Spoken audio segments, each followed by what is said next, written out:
Once upon a time, there was a sweet and kind little girl who always wore a red hood on her head. Because of that, everyone in the village called her Little Red Riding Hood.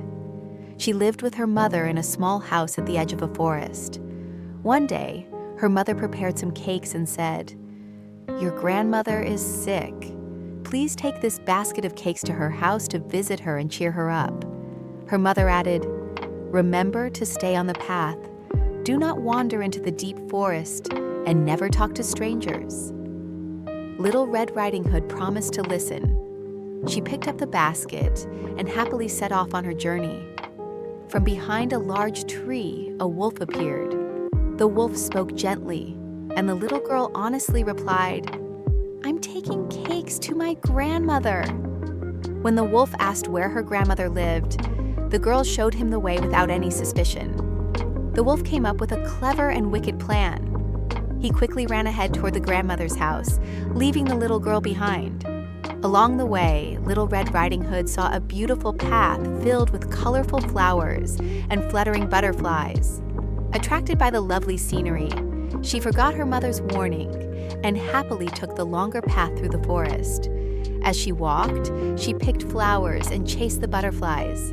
Meanwhile, the wolf arrived at the grandmother's house, rushed inside, attacked her, and swallowed her whole. Then he climbed into the bed, covered himself with a blanket, and pretended to be the sick grandmother. Not long after, Little Red Riding Hood arrived. She knocked on the door and walked inside.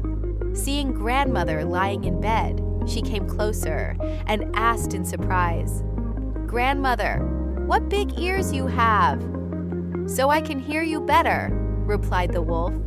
"Grandmother, what big eyes you have?" "So I can see you better." "Grandmother, what big hands you have?" "So I can hug you better." "But grandmother, what big teeth you have?" "So I can eat you," the wolf shouted. With that, the wolf jumped out of bed and swallowed Little Red Riding Hood in one big gulp. After eating, the wolf felt full and sleepy. He lay on the bed and began to snore loudly. Just then, a brave hunter was passing by. Hearing the strange snoring, he looked through the window and realized what had happened. He quickly entered the house, took out his sharp knife, and carefully cut open the wolf's belly. Little Red Riding Hood and her grandmother jumped out safely, unharmed. To make sure the wolf could never hurt anyone again, they filled his belly with heavy stones and sewed it back up.